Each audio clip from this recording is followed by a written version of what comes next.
Un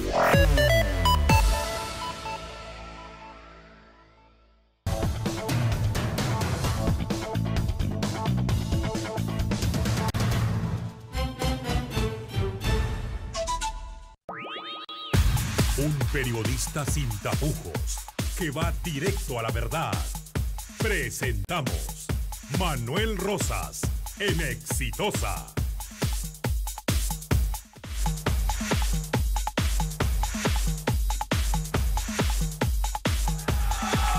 Hola Perú, buenas noches, bienvenidos, bienvenidas. El reloj del Perú marca 8 de la noche con 4 minutos. ¿Qué tal?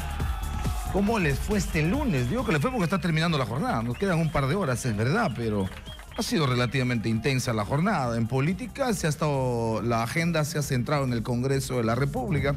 Larguísima, realmente muy larga la jornada de debate respecto al decreto de urgencia 003.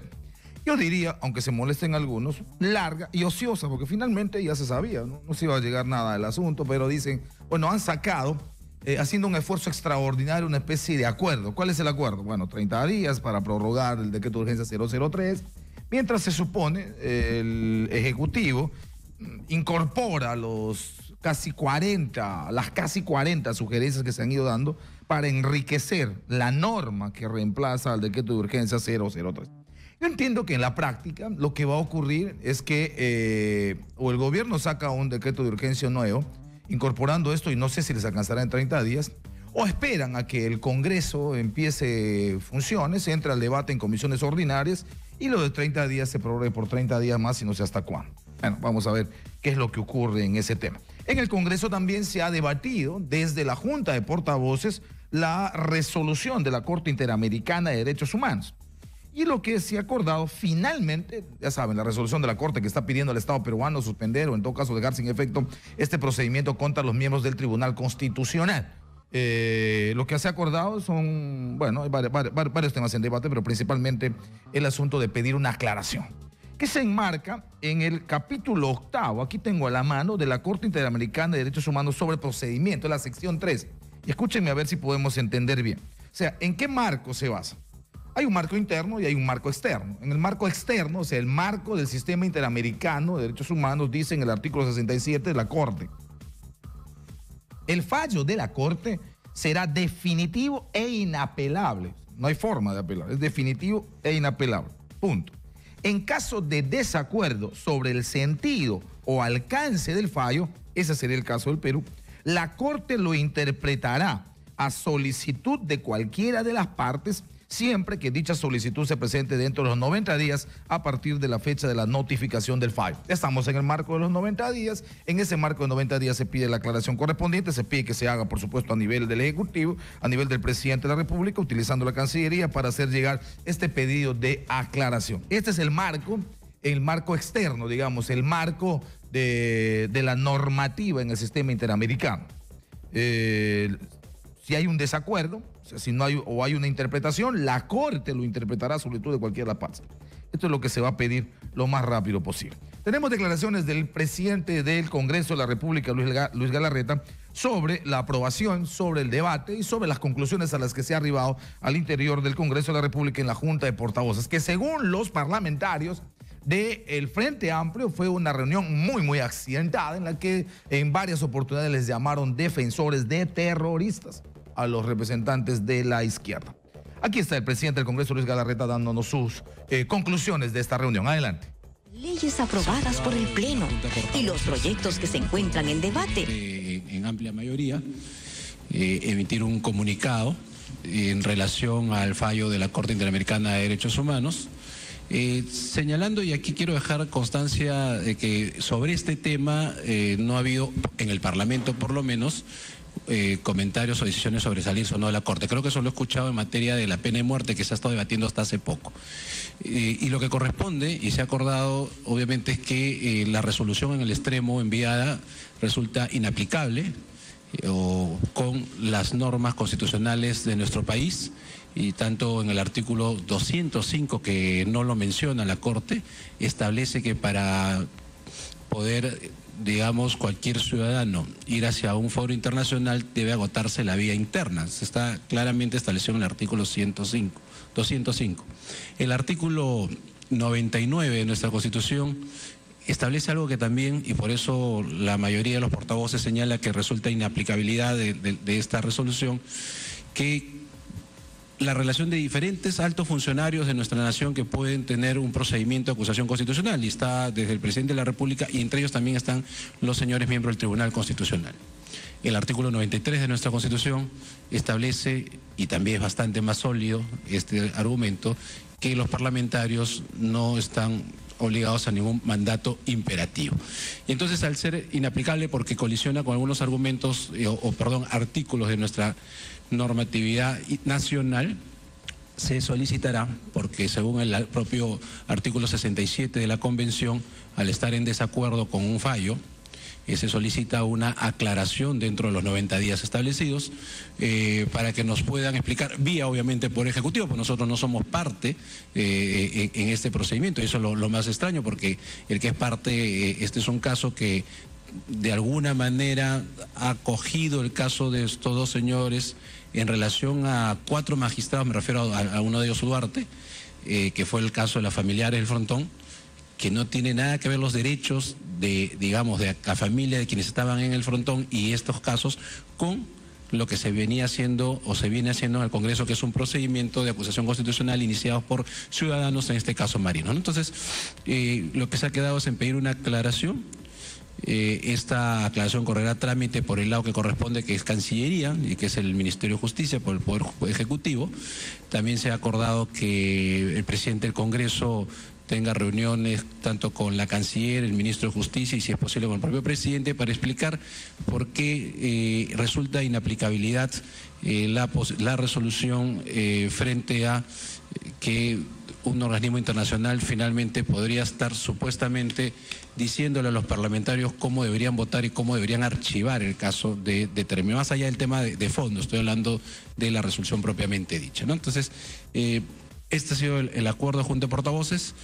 Finalmente también hemos conversado en la necesidad que, existiendo incluso una posibilidad de un precedente internacional, quien habla se comunicará con presidentes de otros parlamentos que tienen la misma preocupación por que es necesario tener claro cuáles son las competencias correspondientes en, los temas que revisa la Corte Interamericana de Derechos Humanos.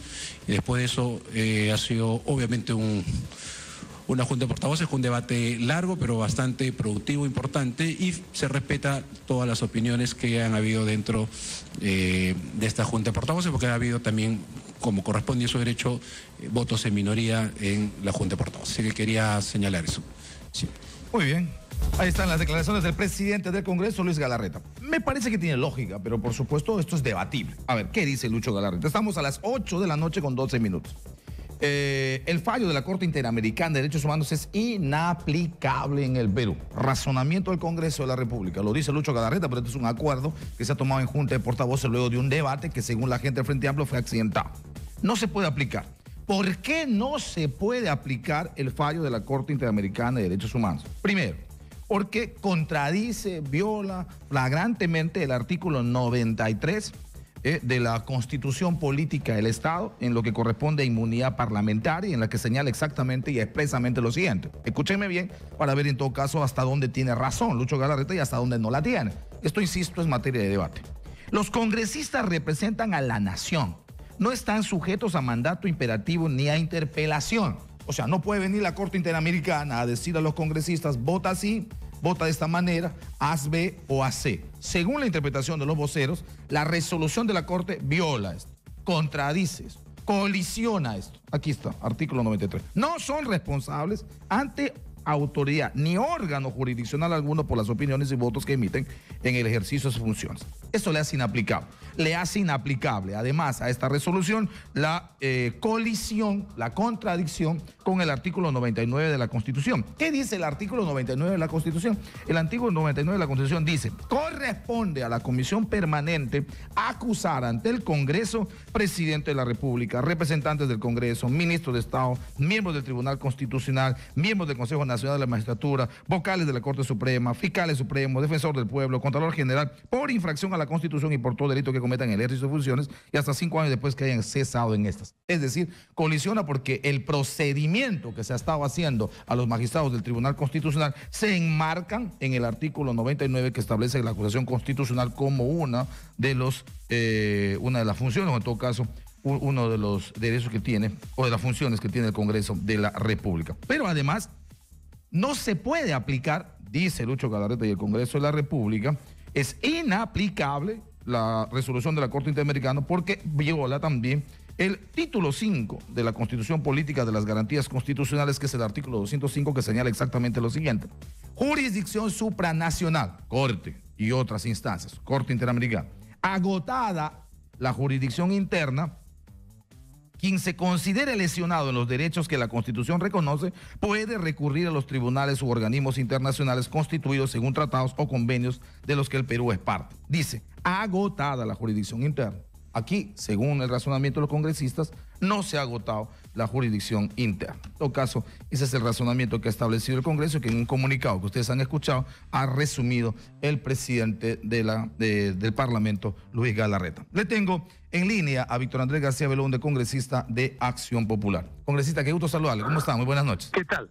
Buenas noches. Bueno, yo creo que está muy claro el comunicado, ¿no? Sumamente claro, ¿no? Sí, más o menos claro, diría yo, porque igual es debatible en el entendido de que también hay algunas otras opiniones contrarias en las que se dice que se debería acatar, ¿no? Y que finalmente, si estamos sometidos a la jurisdicción de la Corte, el acatamiento debería darse, bueno, no sé, sin duda, sin moderación, pero por lo menos debería darse.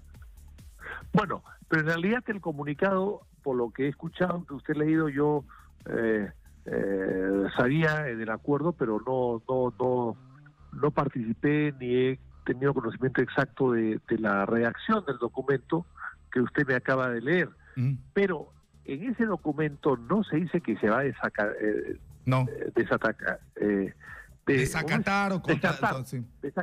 así es, descartar. No se va a desacatar ni descartar de ninguna manera en realidad el requerimiento no es mandato, es un requerimiento. El requerimiento, de acuerdo a la regla de la Academia Española, es avisar, ¿no? Es avisar. No es impositivo necesariamente, ¿no?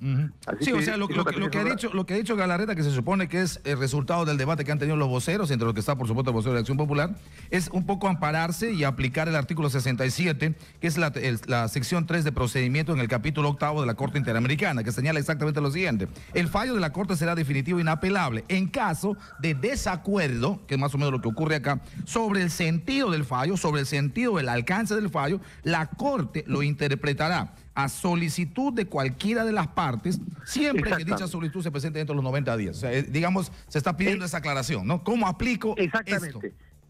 Exactamente, porque no hay cómo aplicarlo. Quizás la Corte, que han demostrado poca sabiduría y poco comprensión o poco conocimiento de la Constitución peruana, quizás ahora puedan leerla mejor y que nos digan cómo se puede cumplir.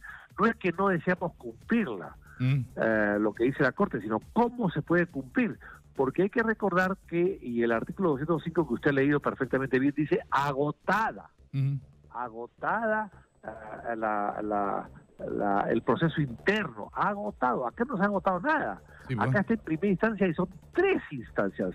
Y en la segunda y tercera se puede cambiar perfectamente bien la votación a favor o en contra. O sea, yo creo que la Corte se ha precipitado.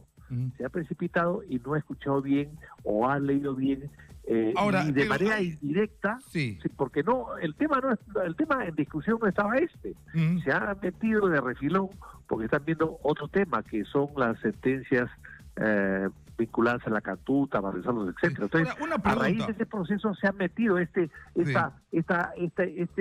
derechos entre paréntesis, vulnerables de los miembros del tribunal. ¿Por qué el Congreso de la República no fue parte en este proceso? ¿Por qué no se le llamó al Congreso, digamos, a sustentar? ¿Por qué si el Congreso, digamos, vamos a poner, estamos hablando de una corte, ok, estamos hablando en todo caso de un tribunal, en un tribunal se litiga, en un tribunal hay acusado y acusador, en un tribunal hay presunción de uno y otra cosa. Si aquí estamos diciendo que el Congreso estaba violando, digamos, por ejemplo, temas, en este caso de independencia, o estaba violando autonomías, en todo caso estás poniendo al Congreso en la parte acusatoria. ¿Por qué el Congreso no se defendió? ¿Por qué no se le convocó? ¿Por qué no se hizo parte al Congreso de la República? ¿No habría por ahí, digamos, un primer argumento para decir no nos han dejado defender como Estado peruano? Bueno, es que estaban viendo otro tema. Tengo entendido que estaban viendo el cumplimiento de una sentencia que tiene muchos años vinculado al caso La Cantuta o Barrios Altos. Y de refilón han metido este tema, los vocales, los miembros del tribunal lo han metido el tema de refilón para que también se vea como si fuese una amenaza o como si fuese esto un tema que pudiese perjudicar la ejecución de la sentencia o perjudicar a las víctimas. Entonces, esto ha sido metido, insisto, con forceps, porque no estaba en discusión esto. Claro, y por lo tanto, no nos han llamado, no nos han convocado y hemos sido casi espectadores, ¿no? Sí, pues no ha sido, digamos, no han puesto su palabra. Y ahí también me lleva a otra cosa, porque en general, insisto, la Corte es un tribunal y sus resoluciones dependen de cómo se litigan, de cómo se defiende. ¿Por qué se defiende tan mal el Estado peruano que casi siempre perdemos y casi siempre terminan dándole la razón, digamos, en muchos casos a gente vinculada a Sendero, al MRTA y a otro más? ¿No hay ahí un tema más bien que reforzar, de ver cómo ha estado la defensa del Estado peruano, de las decisiones que se han tomado como políticas de Estado y de repente los errores sucesivos de los gobiernos, de los ministerios de justicia, de los ministros de justicia, para ver quiénes defienden la postura del Estado peruano? Bueno, primero que la gente vinculada al terrorismo, vinculada a la defensa de los derechos humanos, tienen ONGs muy poderosas que financian a todos estos abogados que se dedican a tiempo completo. Entonces ellos están pendientes de todo, van, vienen, en fin, presentan esto, presentan lo otro. Hay que recordar que el tema del tribunal llegó en diciembre al tribunal y el presidente indebidamente, sin tener atribuciones, emite un auto o una resolución en diciembre, el 17 por allí, y estaba solo, todo el mundo estaba de vacaciones, solo con una secretaria, habla portugués, no habla español, llega el escrito en español y él resuelve en español. Nadie sabe cómo lo hizo en 24 horas, nadie sabe cómo lo hizo. Y entonces hay pues contactos, ellos tienen sus buenos contactos y sus buenos embajadores que están pendientes de todo. El Congreso y el Estado se suelen manejar muy mal, ¿no? Hay burocracia, hay burocracia y no reaccionan rápidamente, ¿no? Ahora, ese tema no deberíamos evaluarlo también, o sea, no debería entrar al Congreso, un tema de investigación, porque claro, es digamos, relativamente sencillo decir, nos desafiliamos, renunciamos, denunciamos a la Corte, denunciamos al Pacto de San José, al sistema interamericano, pero da ganas como decir, espera un ratito, porque si nos ha ido tan mal, porque nos va muy mal en la Corte, eso es real. No sé si sea solo por la Corte o también sea por una dejadez casi crónica y consuetudinaria el Estado peruano de defenderse, ¿no? O sea, habría que buscar también una salida por ahí para no irse, digamos, al extremo necesariamente de lo primero que haya, que es la desafiliación de la Corte. Bueno, yo creo que son ahí dos cosas, ¿no? En primer lugar, la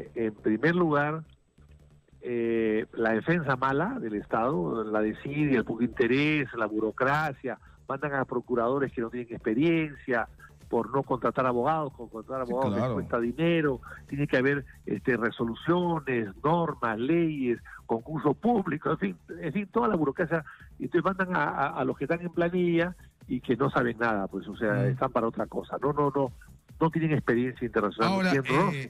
Ahora, una cosa final, congresista. Y por otro lado también, la Corte, estas cortes surgen para defender los derechos de las personas, básicamente en gobiernos no democráticos. Pero hoy día, salvo Cuba y salvo Venezuela, probablemente, ¿no? Venezuela, exactamente, un poco Venezuela o mucho Venezuela, pero aparte el resto de los países no están en dictaduras, están en democracias, y por lo tanto la razón de ser de la Corte de Derechos Humanos ya está un poco atrás mano, ¿no? O sea, no, pero como no tienen, digamos, trabajo o qué hacer, se dedican a invadir otros temas vinculados, en todo caso, indirectamente vinculados, y invaden otros campos para los cuales la Corte no fue creada. Y finalmente, la configuración de la Corte, la elección de la Corte, que si bien es cierto tenía algún tipo de motivación hace 20 o 30 años, hoy día ya no lo tienen. Ya la manera de elegir a los miembros es una manera muy política, y eligen a políticos vinculados a la izquierda o vinculados a los derechos humanos, etcétera. Entonces, la elección también está fallando, ¿no? Correcto, muy bien. Congresista, qué gusto saludarle. Muchas gracias. Un abrazo. Gracias. Estamos a las 8 de la noche con 24 minutos. Estoy en línea con el congresista Wilber Rosas, congresista y vocero del Frente Amplio, que ha sido uno de los que le he escuchado realmente muy mortificado, señalando que la reunión ha sido muy accidentada, en que en varias oportunidades les han llamado defensores de terroristas porque han mantenido una postura diferente a la de la mayoría de voceros, que como saben, de boca del propio Galarreta han escuchado los acuerdos que se han tomado. Converso con el congresista Rosas a esta hora. ¿Cómo está, congresista? Buenas noches. Buenas noches. Gracias por la oportunidad. Bueno, usted se quejaba muy temprano, hace un par de horas, diciendo que le han llamado o les han llamado a los del Frente Amplio hasta en 3 oportunidades terroristas o defensores de terroristas en la reunión, ¿no? Yo creo que cuando no se tiene argumentos, también lo que se recurre es al insulto. Y creo que no es la primera vez los exabruptos que tiene el congresista Mulder, que lo que le hizo perder el papel de que haya alguien que tenga un poco más de dignidad y defienda lo que se tiene que defender, y nos empezó a acusar de que éramos terroristas y defensores del terrorismo. Lo cual fue corroborada también por la congresista Alcorta. Yo creo que de lo que se trata es de defender los derechos humanos, lo que se trata de defender la autonomía de los poderes, en este caso del poder judicial. Cuando el fujimorismo y el APRA empezaron con las acusaciones constitucionales, nada más que al fiscal de la Nación, al Tribunal Constitucional, nosotros desde el primer momento conocida nuestra posición. Y nuestra posición es que los poderes del Estado son poderes autónomos y a nadie se le puede juzgar por su sentencia, ¿no es cierto? Lo que están haciendo en este momento es que quieren sancionar nada menos que el fallo de los jueces o del Tribunal Constitucional.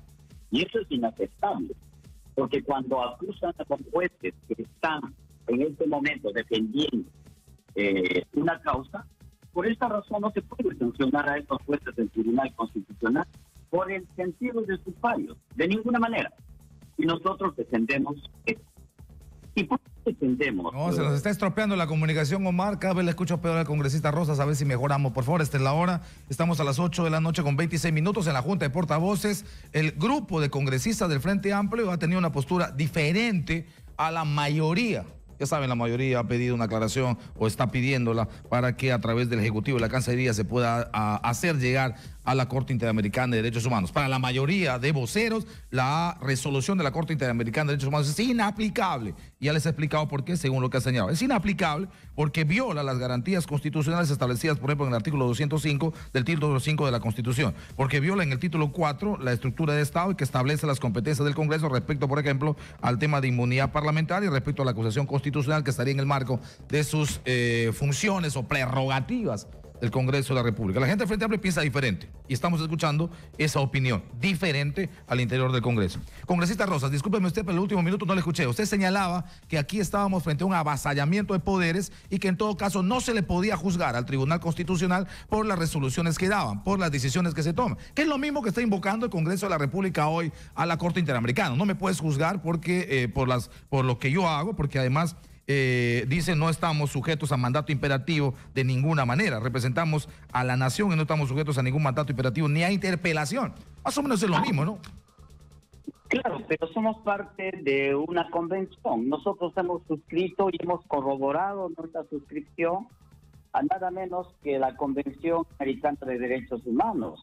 Y por lo tanto, estamos sometidos a la Corte y también estamos sometidos a la Comisión Interamericana de Derechos Humanos. Pero el acuerdo de hoy no cuestiona eso, congresista Rojas. O sea, el acuerdo no veo que esté cuestionando que estemos o no estemos, que nos salgamos o no nos salgamos. Lo que están diciendo concretamente, y ahí me gustaría escuchar la posición del Frente Amplio, lo que están diciendo la mayoría de voceros es que la resolución de la Corte es inaplicable. Inaplicable por lo que ya le señalé, ¿verdad?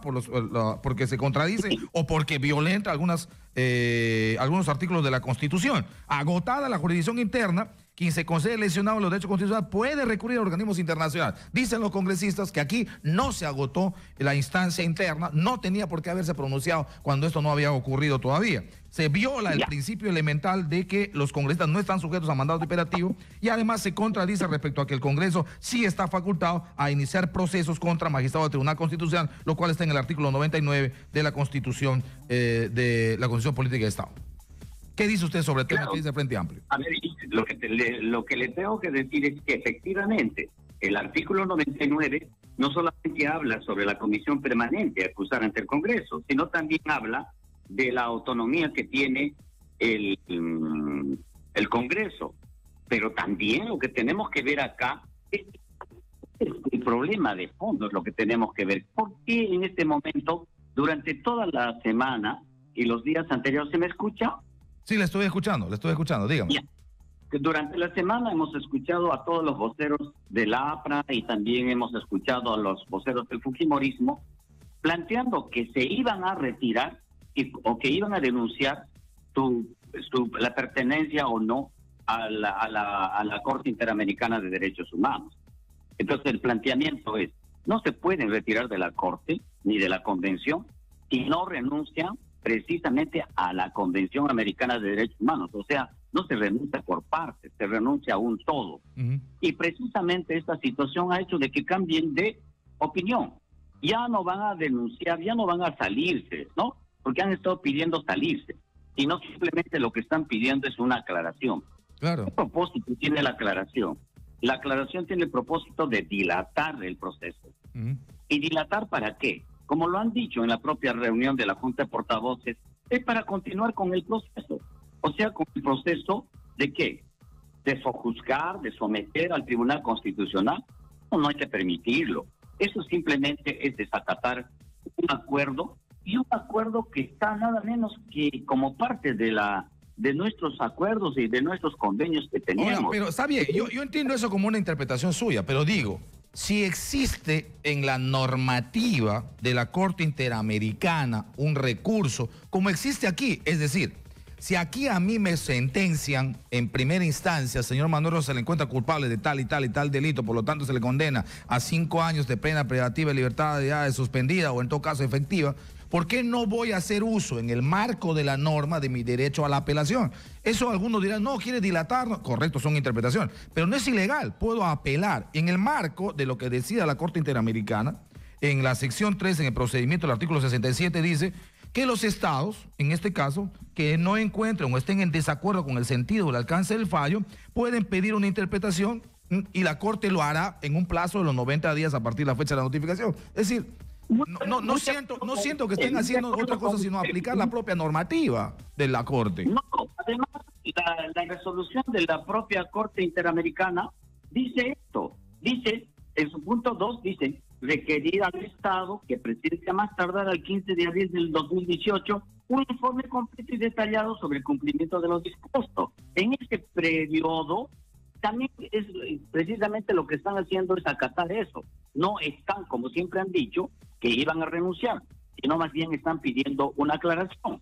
Y esa aclaración también está dentro del marco de lo que propone nada menos que la Corte Interamericana de Derechos Humanos. Pero no tenemos que discutir solamente las formas. Yo creo que hay que discutir el problema de fondo. ¿Cuál es el problema de fondo? ¿Cuál es el problema de fondo? El problema de fondo es que tenemos varios asuntos que están en la Corte Interamericana de Derechos Humanos. ¿Cuáles son esos puntos? Bueno, el indulto a Fujimori, que también está en la Corte. El caso Pativilca, ¿no es cierto?, también está en la Corte. El problema... El caso Pativilca está en el Poder Judicial por un tema de control de constitucionalidad para establecer si finalmente lo que se ha dado sirve o no sirve. Ya, Pero en el caso de Pativilca también se ha ampliado este caso y que por lo tanto lo que se tiene que hacer es ver esa resolución. Entonces acá estamos viendo que se está viendo el caso del Frontón, en el que están implicados nada menos que Alan García, Jean Pietri y todos estos que no quieren que se observe este asunto, y el caso de los derechos humanos igualmente. Entonces, por esa razón, esta firme posición que tiene supuestamente entre esta alianza del aprismo y el fujimorismo, ¿no? De que en realidad... Bueno, pero ha estado APP hoy también, esta Acción Popular también, ¿no? Hoy han estado casi todas las bancadas menos el Frente Amplio. Sí, pero yo creo, no puedo meter en el mismo saco a ambos, pero yo creo que ha sido más matizada la discusión. Porque, por ejemplo, digo, yo entiendo su razonamiento y por supuesto estamos en el país de la suspicacia y la sospecha, y a mí me parecen bien todas las sospechas, porque si no luego nos agarran y como nos han agarrado todo el tiempo y nos sorprende. Ok, el razonamiento del Frente Amplio es, aparte del tema de fondo que usted acaba de señalar, hay que retirarse o hay que buscar mecanismos de dilación de la Corte Interamericana porque vienen pronunciamientos respecto al tema de indulto, Alberto Fujimori y otro más. Ok, y hay interés de algunos líderes políticos como el APRA, como el propio Fujimori, de salirse de la Corte. Perfecto, ok, ya, ese es un razonamiento. La sospecha es la siguiente. Vamos a hacer estos 90 días, probablemente sea un poco más, probablemente sea un poco menos, para que durante ese tiempo el proceso interno a los magistrados se pueda dar, finalmente se aplique, quizá vaya un poco más, quizá vaya un poco menos, dependiendo de qué acuerde el Congreso, y cuando venga algún tipo de resolución de la Corte sea sencillamente inaplicable. Ahora sí, porque ya tendríamos magistrados en el Tribunal Constitucional y se armaría el despelote, porque el Congreso es el que finalmente nombra y designa a los miembros del Tribunal Constitucional. Pero ese argumento suyo, el argumento del Frente Amplio, puede caer rapidito si la Corte se pronuncia lo más rápido posible cuando piden al pedir esta aclaración, porque es verdad que se establece 90 días, pero la Corte, si es que acelera el gobierno este pedido, podría pronunciarse lo más rápido posible dándole la aclaración que corresponda, y finalmente el tiempo no sería el aliado de quienes están en el Congreso, sino de quienes están queriendo que se cumpla la resolución. Bueno, eso sería el propósito, y ojalá que no sea así. Y nosotros lo que queremos es que efectivamente se cumplan estas resoluciones, y no porque nosotros creemos que el Estado tiene que ser guardián de los derechos humanos. Y cuando estamos hablando de que este proceso no es contra ninguna persona, sino precisamente en este momento es contra el Estado peruano, y el Estado peruano también es el Congreso, y por lo tanto lo que tiene que hacer es acatar estas resoluciones, pero que felizmente ahora no han dicho que van a desacatar, sino simplemente han dicho que van a pedir una aclaración. Su aclaración, y de tal forma que se haga posible esta aplicabilidad de esta sentencia. Bueno, la Corte ha demostrado en dos momentos que tiene cierta fijación, digamos, entre comillas, positiva para el Perú. En el caso de los magistrados, ha actuado de una manera realmente célere, impresionantemente célere. Ya quisieran otros que tenga la celeridad la Corte como cuando ha tenido respecto al Perú,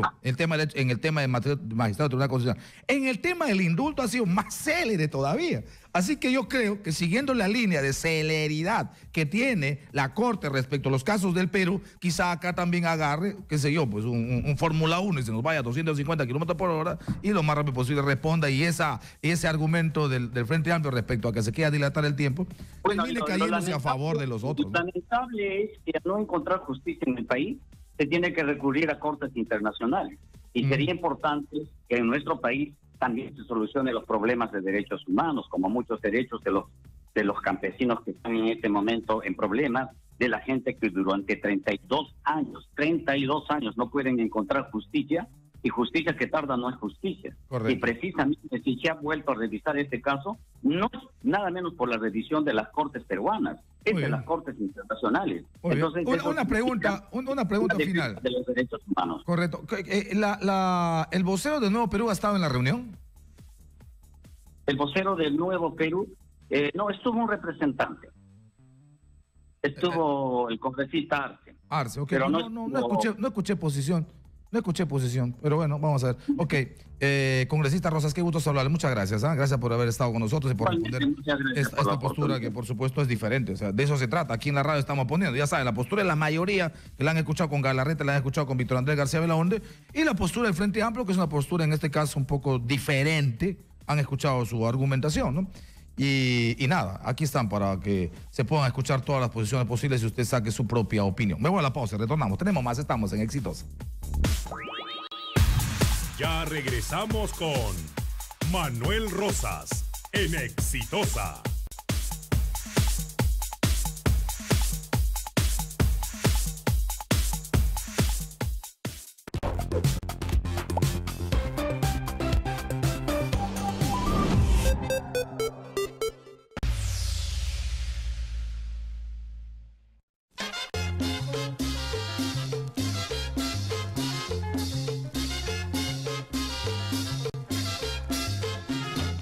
Chimbote, tierra de, hoy te canto para ti. Chimbote, ciudad portuaria, afincada en la región Ancash, capital de la nueva provincia de Santa, conocida por sus famosas fábricas de pescado y su industria siderúrgica, por ser un centro de transporte estratégico.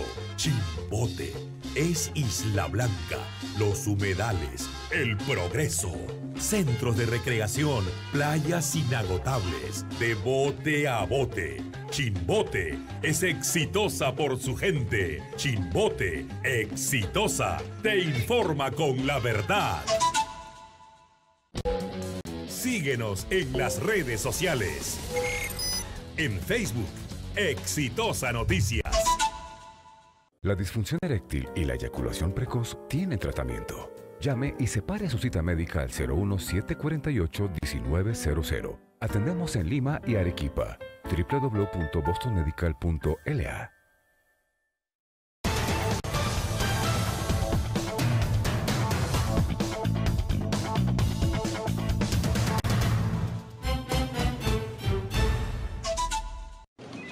Digo 3, 2, 1, al aire.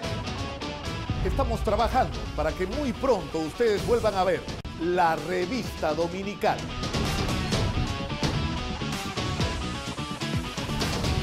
Aquí, en Exitosa TV. No se lo pierdan.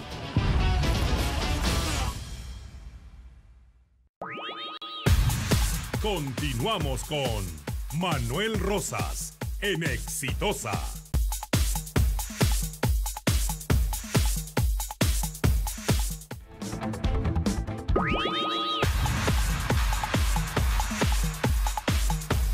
Esta es la hora en todo el Perú. Estamos a las 8 de la noche con 40 minutos. Ya saben, el tema con el que cerramos la jornada ha sido el acuerdo de Junta de Portavoces, pedir una aclaración respecto a la resolución que ha emitido la Corte Interamericana de Derechos Humanos pidiendo que el Perú, al Estado peruano, que termine o en todo caso que cese o que se archive el proceso de que se seguía contra algunos magistrados del Tribunal Constitucional. Ha escuchado la postura del congresista Víctor Andrés García Belaúnde, ha escuchado la postura del congresista Wilber Rosas y vamos a escuchar la postura del congresista y vocero de Alianza para el Progreso, César Villanueva.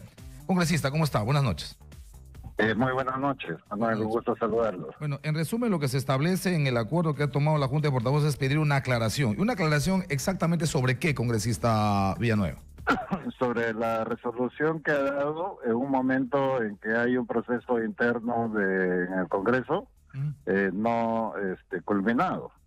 Y eso, por lo menos, no teníamos y no tenemos antecedentes de que un organismo como la Corte se haya dado una resolución de archivamiento, en este caso, como el caso particular que ha dado el Congreso, cuando no hay un proceso acabado.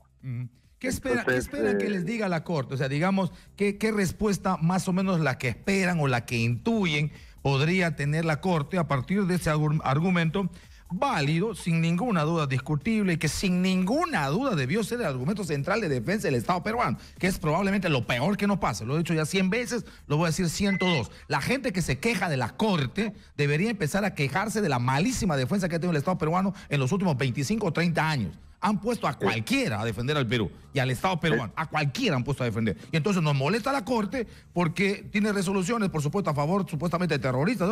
Claro, porque defendemos mal. Aquí el Poder Judicial da una resolución mala y a nadie se le ocurre decir cierren el Poder Judicial. Es una corte, es un tribunal. Hay que ir a pelear, hay que ir a litigar, hay que tener argumentos. Lamentablemente el Estado peruano no los tiene. ¿Qué intuyen que va a responder la Corte? No se trata ni de salir ni de calificar el rol de la Corte, ¿no? Porque estamos adscritos a él. Lo que se trata es de que podamos recibir una aclaración de cómo nos pide archivamiento en un proceso no culminado, en la cual tendríamos nosotros que desandar todo. No es tan sencillo como decir archívese y se va al archivo. Hay procedimientos que hay que tener en cuenta internamente y eso colisiona con normas internas que podrían acarrearnos otros problemas. Y por lo tanto una aclaración no es tampoco desacato. Una aclaración es un derecho establecido dentro de las normas. Sí, claro. Y eso es lo que vamos a hacer. Pero también nosotros reconocemos que lo que está señalando, de que el Estado peruano nunca ha tenido nunca ha sido prolijo en la defensa de los intereses del Estado. Y por eso es que después es que nos estamos quejando. Entonces, en una situación dada ya, tenemos el tiempo para reaccionar y pedir la aclaración correspondiente, como ha sido aprobado por mayoría. Correcto. Aquí no hay un problema ideológico.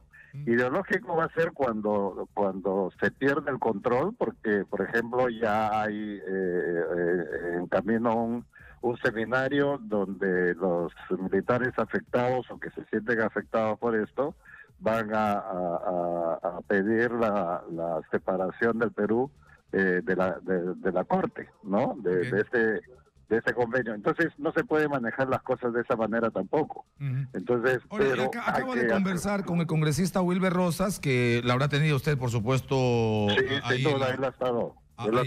Y digamos, junto con el vocero No Perú han tenido una postura diferente en la mayoría. Y el argumento que dan ellos es el siguiente. En realidad, el tema de fondo es proteger a García y proteger a Fujimori. A García por el tema frontón, a Fujimori por el tema indulto, para que de alguna manera se vayan generando condiciones para salir de la Corte. Primera cosa. Segunda cosa, lo de los 90 días es un tema simplemente pretexto para ganar tiempo, para que en esos 90 días continúe el proceso y se dé la sanción que corresponda a los miembros del Tribunal Constitucional. Y llegado el momento, si es que llegara la aclaración en este marco de 90 días o un poco más o un poco menos, finalmente ya no pueda ser aplicable, ahí sí, ahí también se puede aplicar el mismo razonamiento, no puede ser aplicable porque cuando llega ya técnicamente, realmente, físicamente y en la práctica tenemos nuevos miembros del tribunal, porque si hay algún tipo de sanción de 1 o 2, el Congreso tiene la obligación de reponer esos miembros para completar lo que significa el cuerpo de magistrados del Tribunal Constitucional. ¿Qué responde usted frente a esa argumentación? Bueno, yo respondo no con especulación, sino las cosas concretas que están allí en el sistema. Uno, ha habido una sanción ya sobre el tema en particular, que en este caso el frontón, ¿no? Y en segundo lugar, ha habido la apelación y también ha habido otra sentencia sobre eso. Y lo que ha defendido los magistrados supuestamente afectados en esto, porque en realidad ellos no son afectados en el caso del frontón, no. pero se le considera como afectados en la medida que tiene que intervenir. Pero lo que ellos han señalado en la defensa hecho es que ellos no están cambiando una decisión, sino lo que están haciendo es corregir el conteo. Sí. Pero el conteo automáticamente puede cambiar una decisión. Es entonces también otro de los elementos que incurriría, ¿no?, en una decisión ya en camino. Pero digamos, ¿qué va a ocurrir? ¿Qué va a ocurrir, por ejemplo, si fuese cierto? Claro, es verdad que puede ser una especulación, pero digamos, vamos poniendo en el escenario, congresista Villanueva. ¿Qué ocurriría? Sí. ¿Qué ocurriría, por ejemplo, si sea, está expedito el camino para seguir el procedimiento contra los magistrados? Esto pasa a Comisión Permanente, luego pasa al Pleno del Congreso de la República, y probablemente entre una u otra instancia, o se mantiene lo que se ha acordado en su Comisión de Acusación Constitucional, o probablemente pueda cambiar. Y una de las formas de cambiar es que incluso la sanción pueda ser más drástica para los otros magistrados. Ahora también, mismo se ordena una destitución, pero puede ser una, 2 o 3 más. ¿Qué pasa si se destituye a uno, como ordena la subcomisión, o se destituye a 2? Ustedes nombran nuevos magistrados y hasta que llegue la aclaración insiste respecto a que se pueda, se mande al archivo todo. ¿Cómo van ustedes a cambiar la situación cuando ya tenemos nuevos magistrados en el tribunal? Sin duda, como tú bien dices, cualquier cosa que no ha pasado todavía es una especulación, ¿no? Aún cuando puedan haber hechos muy reales que pueden imaginar un resultado dentro de ese marco de especulación. Sí. Pero lo mismo estaría sucediendo por el otro lado, ¿no es cierto? De que tú quieres mantener o quieres cambiar un resultado también en el caso directo del tema de Frontón, ya no Congreso, Tribunal Constitucional. Y cuando estoy diciendo eso, yo he votado en nombre de mi bancada, ¿no es cierto?, anteriormente en contra, ¿no?, de la investigación, de la sanción a el tribunal, a los miembros del tribunal, claro que sí. Correcto. Y estoy manteniéndola y la vamos a mantener.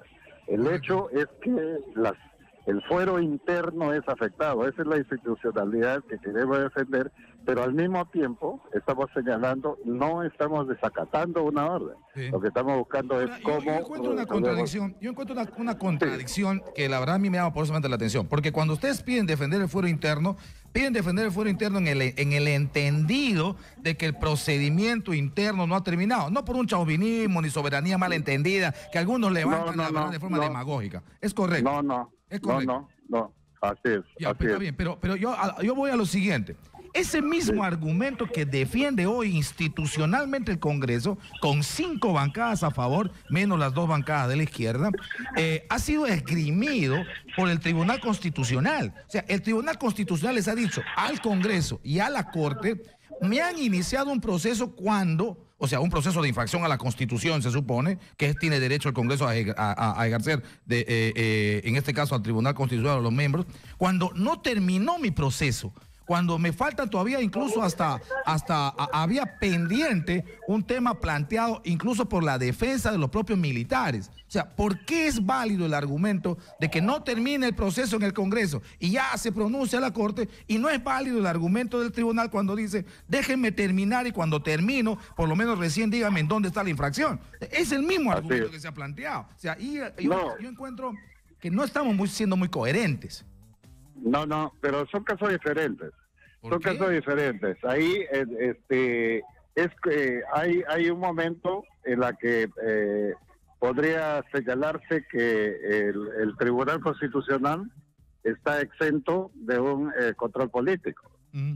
Y eso tampoco es así, ¿no? Y tampoco el control político implica atropellar procesos y procedimientos. Por eso es que más allá de que estemos en acuerdo o desacuerdo, porque no estábamos de acuerdo en ese proceso, pero sí ha encaminado con todos los mecanismos democráticos que implica el derecho a defensa, el derecho a las exposiciones, etcétera, con el tribunal. Y eso es una cosa que está en curso todavía.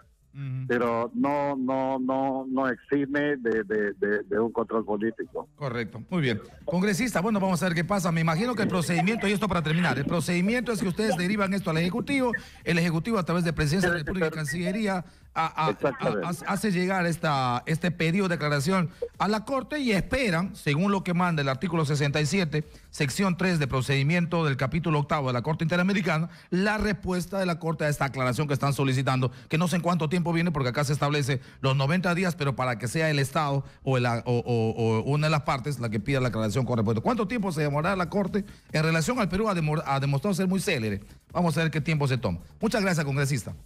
A ti las gracias, buenas noches. Un gusto saludarle. Esta es la hora, estamos a las 8 de la noche con 52 minutos. Le tengo al otro lado de la línea a Víctor García Toma, constitucionalista, ex ministro de Justicia. Y bueno, vamos a preguntarle cuál es su opinión sobre este tema, sobre el acuerdo que se ha tomado la Junta de Portavoces, y que creo que sería bueno que nos pueda dar también, nos puede ilustrar un poco desde su experiencia jurídica. Doctor García Toma, ¿cómo está? Muy buenas noches, bienvenido. Manuel, ¿cómo le va? Gusto en saludarlo, buenas noches. Dígame cuál es su opinión sobre esto que ya se conoce desde hace un par de horas, el acuerdo de la Junta de Portavoces, que no ha debatido en ningún momento no salir de la Corte, sino que mirando la resolución lo que concluyen es que esto es inaplicable. Y es inaplicable porque viola tal en el marco de los procedimientos, en todo caso las garantías. Y le dicen a la Corte, bueno, ¿cómo hago? ¿Cómo aplico? ¿Cómo es que tomo, digamos, concreto lo que me estás diciendo si tengo esas dificultades? ¿Qué opinión tiene usted sobre ese pedido de aclaración? Lo primero que habría que decir, Manuel, es que este es un cúmulo de errores que comienza con una malhadada decisión de parte institucional de interpretar, entre comillas, el voto del magistrado Vergara. Luego continúa también con una indebida acusación constitucional contra estos magistrados, habida cuenta que ellos no pueden ser objeto de imputación alguna por sus votos o opiniones. Y la acusación constitucional procede cuando existe una infracción constitucional que en el Perú no está tipificada ni en el Congreso ni en el reglamento, y en el ámbito de los delitos de función, no existiendo cohecho, no existiendo colusión, no existiendo corrupción de funcionarios, se ha hablado de prevaricato, pero la figura del prevaricato implica el utilizar o emplear una ley derogada, interpretarla contra su sentido más prístino, y nada de eso se ha... Pero decía que se violaba producido. el principio jurídico universal de la cosa juzgada, ¿no? Lo que sucede pero eso no es prevaricato. Lo que hay aquí es un error grueso, grotesco, como también hay leyes, digamos, con errores gruesos y grotescos, ¿no? Yeah. Pero eso no puede llevar al Parlamento a una acusación, ¿no? Luego estos 4 magistrados, bueno, mejor dicho, los familiares de los deudos del Frontón, caso, sí, del interponen un pedido, ¿no es cierto?, a la Corte, que era totalmente improcedente, por cuanto, en primer lugar, no hay ninguna relación o vínculo entre estos familiares y los 4 magistrados. Segundo, no había ninguna amenaza inminente. Se trataba, en todo caso, de un dictamen que aún estaba en discusión. Y por último, porque es evidente que con esta decisión de la Corte se invaden gruesamente los fueros que corresponden al Congreso, ¿no? Por último, la decisión que ha adoptado el tribunal es arbitraria. Pero más allá de eso, hay una decisión ante el cual el Estado peruano tiene que acatar o qué es lo que correspondería, o desconocer, con las consecuencias en uno y en otro caso. Pero lo que ha hecho hoy el Congreso es un nuevo capítulo de ese cúmulo de errores. ¿Por qué? ¿Por qué? Porque el Congreso ha planteado un recurso de aclaración. ¿Para qué sirve ese recurso de aclaración? La aclaración implica que es un medio técnico para pedirle retroceder y reconocer que ha habido un error secundario, adjetivo, un error material, o ha habido una omisión que debe corregirse. Pero en modo alguno un recurso de aclaración puede combatir, puede destruir lo que ya ha sido decidido. Y lo que ya ha sido decidido en este caso es inmodificable. Bien o mal hecho, pero es inmodificable. Que es, en este caso, el archivo de ese proceso político. Se ha dicho que este es un mecanismo que permitiría, como estratagema, mientras tanto no haya un pronunciamiento de fondo, digamos, un procedimiento final, que el Congreso avance en el proceso. Tampoco puede hacerlo. Recordemos que lo primero que hizo la Corte, el presidente de la Corte, con la autorización de sus miembros, fue dictar una medida provisional de suspensión del proceso. El proceso político, el proceso del Congreso está suspendido. Y cuando el proceso termine, deberá ser archivado. En consecuencia, no se ha ganado nada, ¿no es cierto? Porque el proceso, vuelvo a repetir, en cuanto... Ya, pero espéreme un segundo, que esta parte no la entendí. Usted dice que el acuerdo, porque la Junta de Portavoces tiene varios acuerdos. Un acuerdo es emitir un comunicado que ahora han emitido. Un acuerdo segundo es pedir el tema de la aclaración y que se hace a través del Ejecutivo, la Cancillería, que se llegue exactamente a la Corte. Y un tercer acuerdo, entre otros, es que el procedimiento para los miembros del Tribunal Constitucional va a continuar. Usted dice que eso es ilegal, que no debería continuar. No se puede. Lo que se ha pedido es una aclaración, correcto. Esa aclaración va a tomar su tiempo. Me imagino que la Corte no permitirá que sea mucho, porque debe actuar con serenidad para respetar sus fueros. No surte efectos suspensores de ninguna manera pedir ninguna aclaración. O sea, está vigente o la suspensión o en todo caso el pedido de archivamiento. En efecto, así es como usted dice, Manuel. O está vigente la sentencia que declara que el caso tiene que estar prescrito, que tiene que ser archivado, o si lo que el Congreso pretende es patear, digamos, la aplicación de esa resolución, pues en todo caso se mantiene la suspensión. Ok, cualquiera de los dos. Es sencillo. Sí, es así de sencillo. Ahora, pero digamos, a mí me preocupa... pateando el tema ya, de pero materialmente nos complicamos muy seriamente, digo, porque, y esto hace un rato le hacía el razonamiento al congresista Villanueva y me decía que es un asunto de especulación. Y yo no sé qué tan especulación será, pero la verdad es que si continúa el proceso, uno tiene clarísimo que continúa el proceso, digamos, la comisión permanente y el pleno del Congreso lo que puede hacer es o ratificar o en todo caso ampliar o modificar, pero normalmente ampliar lo que podría corresponder al acuerdo que se ha tomado, es decir, la sanción en uno u otro extremo a 1, a 2 o a 3 magistrados, o tal como establece la subcomisión, una suspensión, una destitución y alguna suspensión a los otros 3. Si eso ocurre, si se destituye a 1 o de repente insisto, la comisión o el pleno puede aumentar a 2, significa que el propio Congreso tendría que designar en los próximos días al que reemplazaría a ese destituido. ¿Qué pasa si llega después la aclaración y le dice, no señor, no hay nada que aclarar, esto se aplica tal como se señala? Y ya tenemos, digamos, un nuevo miembro del tribunal. ¿Eso no podría ocurrir? No, pero además, Manuel, va a ir tan lejos, muy bien.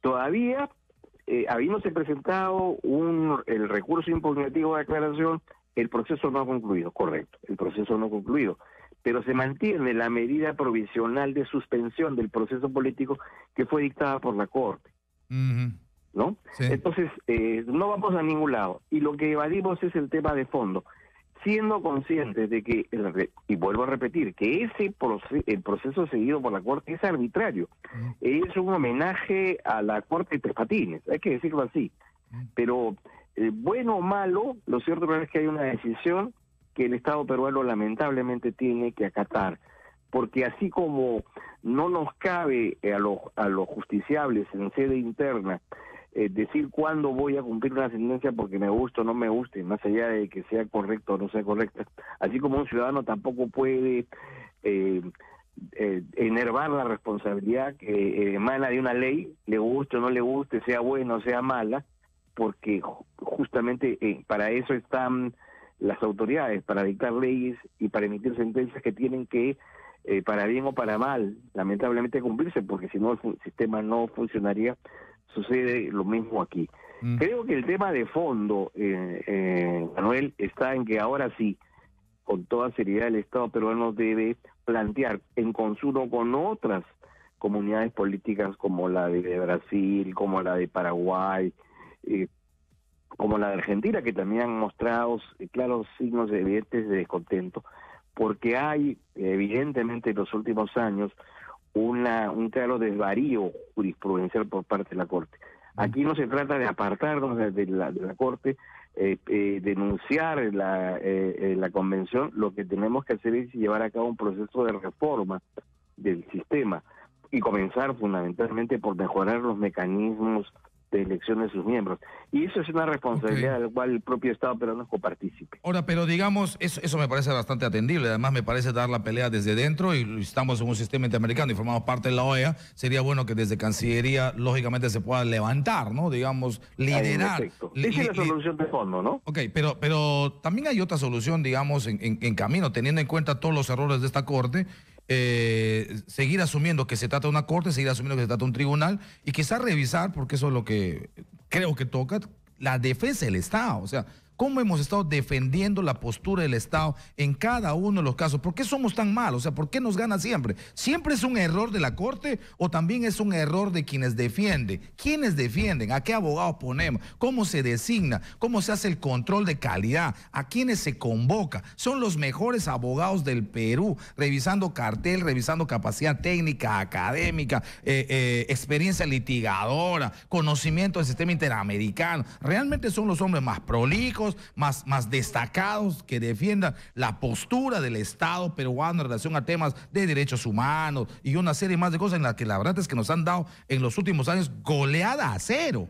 No sé si sea solamente el tribunal y la necesidad, creo que usted lo acaba de decir bien, la necesidad de la reforma, pero también quizá mirar un poco quiénes nos están defendiendo y cómo nos han estado defendiendo en los últimos años, ¿no?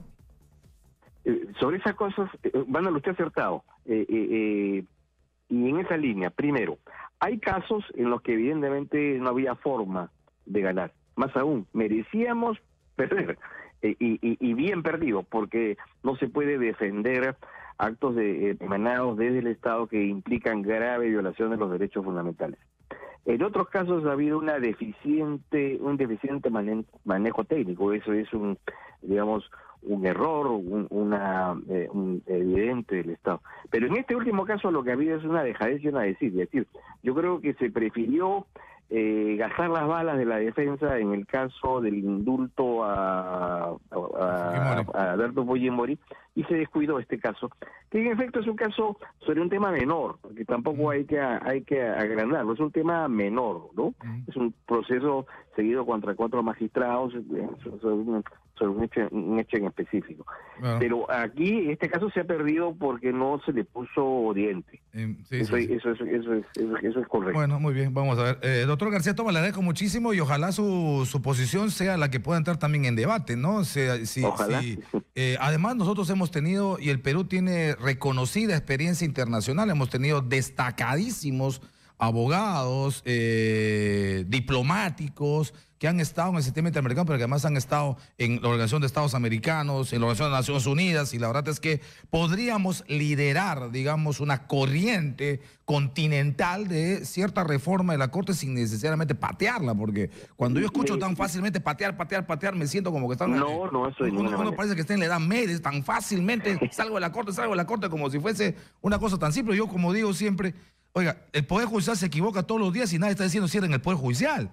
O sea, habrán malos jueces, habrá que pelear mejor, pero cuando hay, oiga, todos los días, permanentemente están liberando violadores, pero nadie dice cierren ese Poder Judicial, o dice muy poca gente, porque la verdad el sistema de administración de justicia es inherente a un sistema democrático, y en la globalización democrática, porque los globalizadores económicos son lindos para hablar de la globalización del Fondo Monetario, pero cuando se habla de la globalización democrática y jurídica, ahí se hacen los locos. La globalización democrática habla también de un sistema interamericano que hay que, bueno, no someterse, sino compartir, ¿no?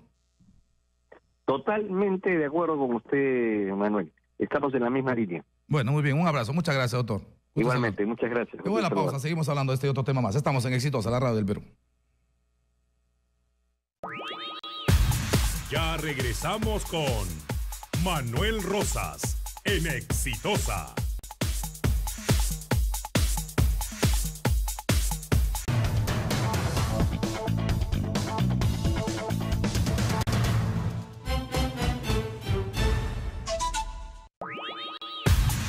Continuamos con Manuel Rosas en Exitosa.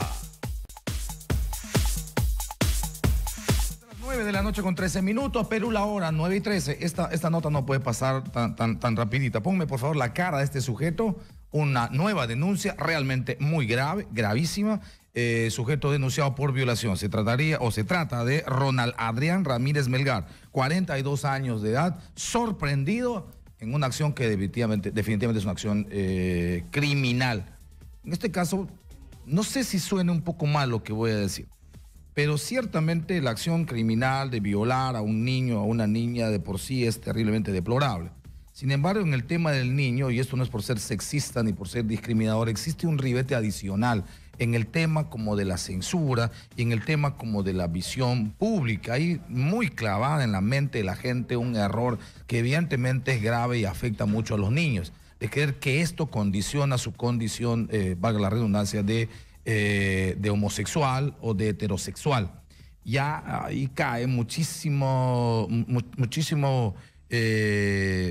juzgamiento innecesario, cae sobre el niño bastantes ojos que evidentemente complican su proceso de rehabilitación, se hace mucho más complicado. Este ha sido un niño el que fue aparentemente abusado por este presunto violador, Ronald Adrián Ramírez Melgar. Estoy poniendo la cara para la gente que está en la plataforma televisiva. Si saben más de él, si han sido de repente, si conocen algún otro delito, si han sido objeto de o víctimas de este sujeto, pueden presentar la denuncia en la comisaría del Agustino, para ver si se puede incrementar la pena, hacerla más rápida y, por supuesto, si se pueden mandar por cadena perpetua. Gracias, Omar, por colaborar con el rostro de este sujeto. Hora son las 9 de la noche con 14 minutos. Está aquí en estudios el congresista Edgar Ochoa, congresista de Nuevo Perú. y miembro titular de la Comisión de Educación. Le hemos pedido hablar con él sobre el proyecto de ley que han presentado desde Nuevo Perú para que las universidades privadas paguen impuestos. Le vamos a pedir que por favor nos permita unos minutos hablar sobre este tema de la Corte, sobre la decisión que se ha tomado hoy en Junta de Portavoces, donde entiendo, no ha participado él, pero ha participado el portavoz de Nuevo Perú, se supone llevando la postura de este grupo político. Congresista Ochoa, ¿cómo están? Muy buenas noches, bienvenido. Manuel, muy buenas noches. Indignado como tú, indignado como todo el Perú. Realmente este tema deplorable, continuo y de continuidad en nuestro país, en el que los niños, las niñas, los adolescentes, las mujeres, son víctimas de inescrupulosos como este sinvergüenza que hemos visto el día de hoy. Sí, ojalá hagamos algo realmente y podamos también poner drasticidad en las penas, porque de hecho, porque se pueda suponer que el acto no se concretó y entonces el sinvergüenza probablemente salga. ¿Qué es lo que pasa? Muy pronto. ¿Qué es lo que entonces, pasa tendríamos siempre que empezar a considerar que el solo hecho de la intención debería ser sancionado. Claro, porque no puede ser que porque le salve la campana. Claro, exacto. Porque ya no, es que ha sido tentativa. Pero espérate un ratito. Pues, pero en realidad le salva la campana a la abuelita al niño. Claro. No al sinvergüenza. Claro. Pero digo, el razonamiento hasta ahora es, no, pero ha sido una tentativa. Sí, pues hermano, pero el que está intentando, exactamente, en algún momento lo va a hacer. Así es. La intención establece claramente su cerebro, está hablando de su conducta, y es mejor ahora que ha intentado y evitamos lo que pueda pasar más adelante. Efectivamente, lo hemos visto ya anteriormente, ¿no? Entonces, el sinvergüenza está claro que está programado para agredir sexualmente a un niño, a una niña o cualquier otra persona. Sí, por eso pongo la cara, además, porque de repente tengan alguna denuncia de hechos consumados que puede contribuir a que este sujeto vaya lo más rápido posible a la cárcel. Y un detalle elemental, porque al juez se le asigna socialmente una responsabilidad para que asuma en criterio de conciencia el mandato de hacer justicia.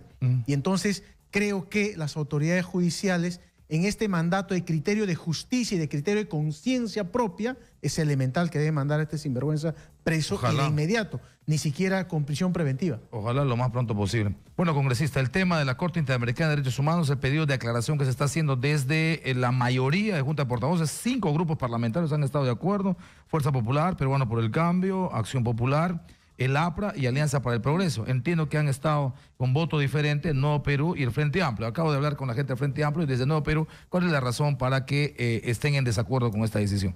De hecho, no estuve yo en la reunión, pero no me queda ninguna duda de que la posición nuestra es efectivamente respaldar la decisión de la Corte Interamericana. Para nosotros está claro que estar sujetos a un acuerdo internacional, como lo has señalado tú, de globalización de la administración de justicia en el país y en este bloque de América, corresponde efectivamente acatar una disposición de la Corte. Lo demás seguirán siendo intentos de alargar, ¿no es cierto?, este proceso para poder seguir pretendiendo proteger lo que ya se conoce, ¿no? Yo quiero compartir una visión simplemente. A mí me sorprende porque les escucho a la gente de la izquierda en estos últimos días, bueno, siempre, pero en estos últimos días mucho más fuerte, defender a la Corte Interamericana de Derechos Humanos, y siempre son los que de alguna manera les ponen en el lugar de Hugo Chávez, en el lugar de Maduro.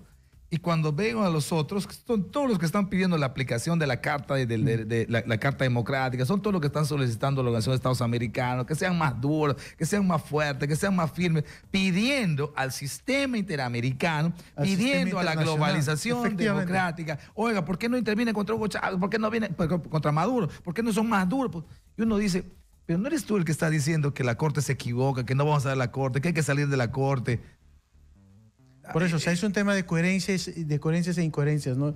Y de hecho, cuando hay mucha incoherencia, de hecho el político tiene que tener la capacidad de luego reflexionar, incluso cambiar de posición, si es que amerita el tema. Para eso somos políticos.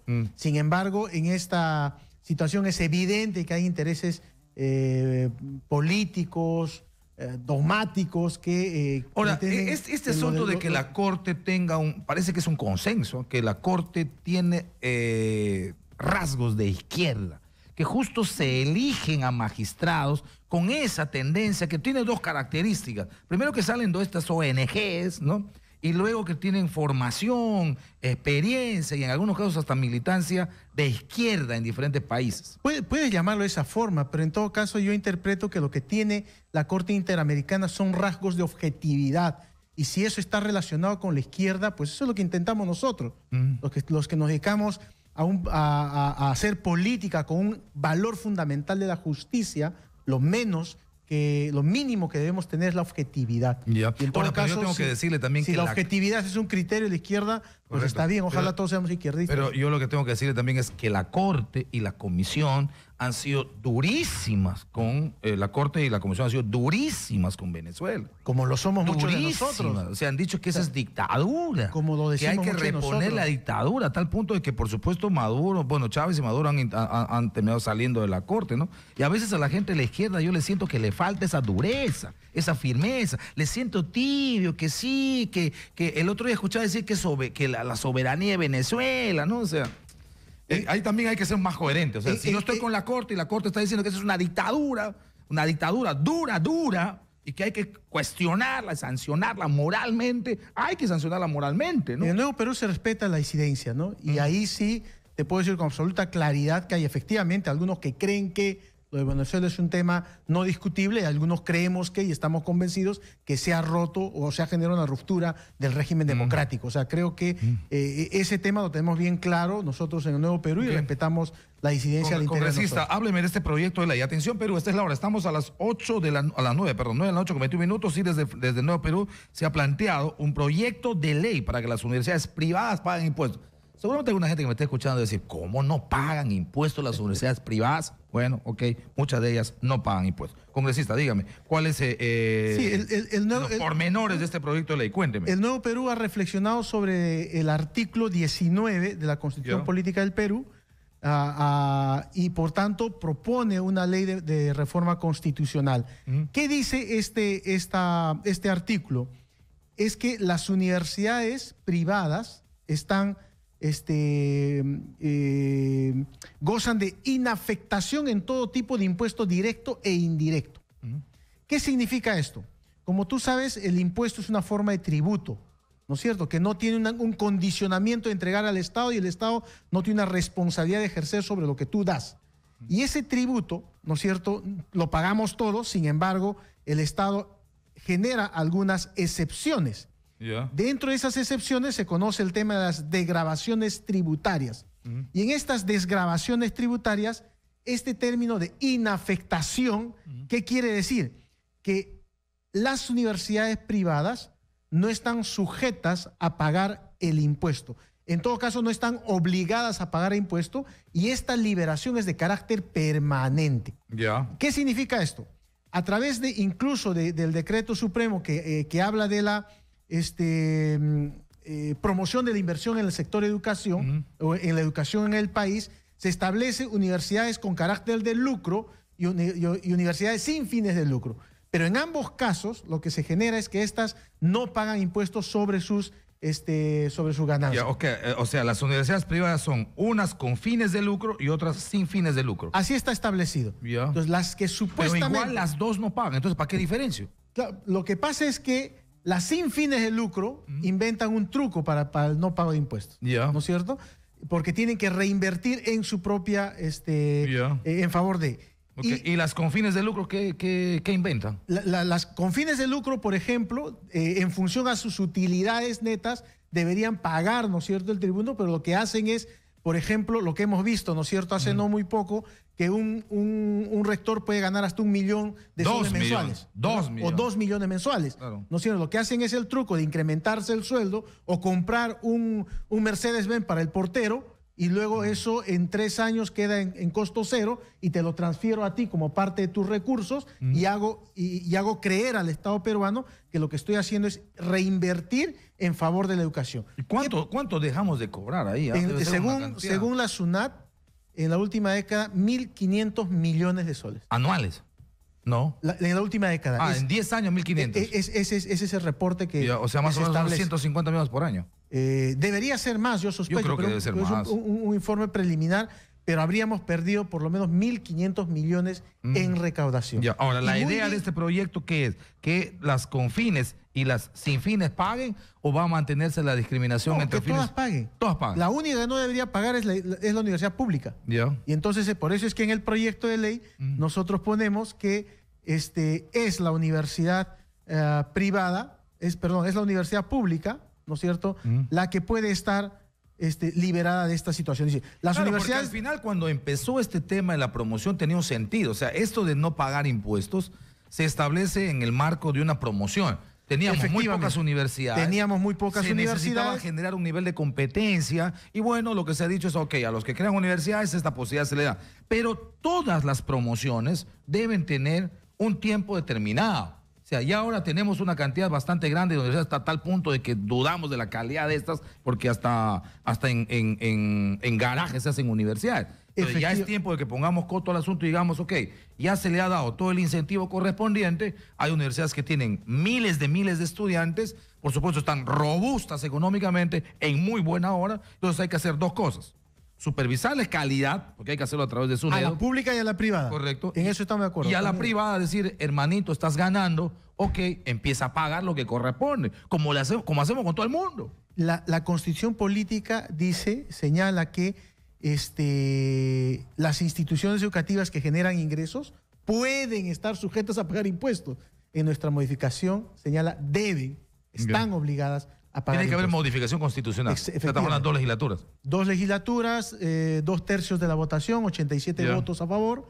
2 legislaturas. Y estamos hablando del impuesto a la renta exactamente igual que todos, 30%. Por supuesto. O sea, deducido los gastos, se establecían las utilidades netas, se establece el pago del impuesto correspondiente. Como debería ser. Todas las Ahora, lo que van a decir las universidades, porque van a poner el grito en el cielo inmediatamente y el lobby va a comenzar de manera desesperada a decir, esto va a significar el incremento del costo en las matrículas, en las pensiones universitarias y todo lo demás. Ya de por sí los costos son altísimos. Ya de por sí los costos son altísimos. Lo que están haciendo las universidades... Bueno, hay para todos los gustos, ¿no? Te voy a decir. Hay universidades que te pueden, al interior del país, yo he visto universidades que te cobran 350, 400 soles mensual y uno dice cómo viven también, pero la verdad es que ahí también debe haber una especie de supervisión sobre qué calidad dan. Y aquí en Lima puedes encontrar universidades que fácilmente te pueden cobrar 4.000 soles mensuales, cuidado, mensuales. Lo curioso, para pagar también. Lo curioso, me hace anecdóticamente señalarte que en el Cusco los estudiantes de la universidad pública salen a las calles porque de por sí ya creen que el pasaje de 50 céntimos subir a 70 es mucho. ¿De acuerdo? Eso te dice bastante las condiciones a nivel de recursos que se tienen. Sí. Ahora, en algunas regiones, por ejemplo Cusco, por ejemplo Arequipa y otras más, y conozco lo de Iquitos y otras más, en realidad las universidades privadas no han conseguido ser competencia de las universidades públicas, ¿no? O sea, las universidades públicas tienen un prestigio extraordinario en varias regiones, como aquí en Lima también. La universidad... O sea, nadie puede decir que la Universidad Nacional de Ingeniería o la Universidad Nacional Mayor de San Marcos o la Universidad Federico Villarreal es una mala universidad. Tendrá sus dificultades, se podrán denunciar asuntos de manejos o no manejos, podrá denunciarse un nivel de politización en algunas cosas, bueno, ok, pero en general su nivel académico es extraordinario. Entre las 10 primeras de América está la Universidad San Marcos, en la cuarta, en la sexta está la Universidad San Antonio Abad del Cusco. O sea, de manera que... La San Antonio Abad del Cusco, por ejemplo, la San Agustín de Arequipa, por ejemplo.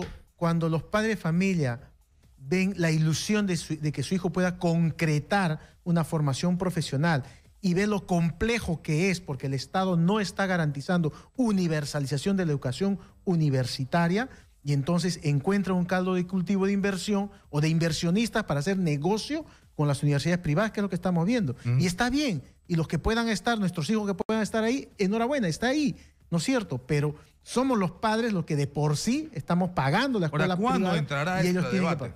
Y lo que queremos es eso, Hoy día hemos estado comparando... Ahora, varios parlamentarios representan intereses de universidades en el Congreso de la República. Hay muchos que son copropietarios o hermanos de propietarios de universidades, ¿no?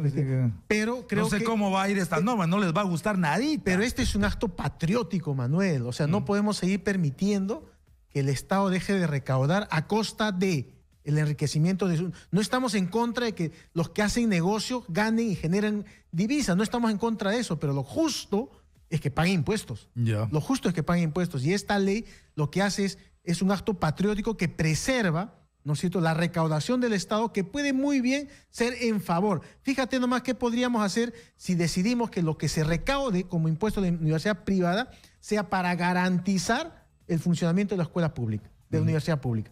Solamente en ese intercambio de impuestos te aseguro estaríamos garantizando mejores condiciones para la educación pública universitaria en el país. Becas, ¿no? Mecanismos de realidad que se pueda trabajar que están establecidos. Fíjate que el Ministerio de Educación... Pero ciertamente yo creo que hay un consenso en el Perú que tiene que pagar. Si están ganando, paga tu impuesto, hermano, como pagamos todos los ciudadanos en este país. Ya quisiera yo no pagar impuestos, estaría feliz de la vida. Por supuesto, todos pagamos impuestos. Si a mí me dicen que no pago impuestos, me levantan 8% de mi sueldo mensual y cada que me levantan me arde. Pero hay que pagarle impuestos a este país. Todos pagamos impuestos, pero el Estado genera excepciones. Sí, pues. Y en estas excepciones están las... Qué rica excepción, ¿no? Mira, la beca 18, a través del Ministerio de Educación, contrata a las universidades más caras.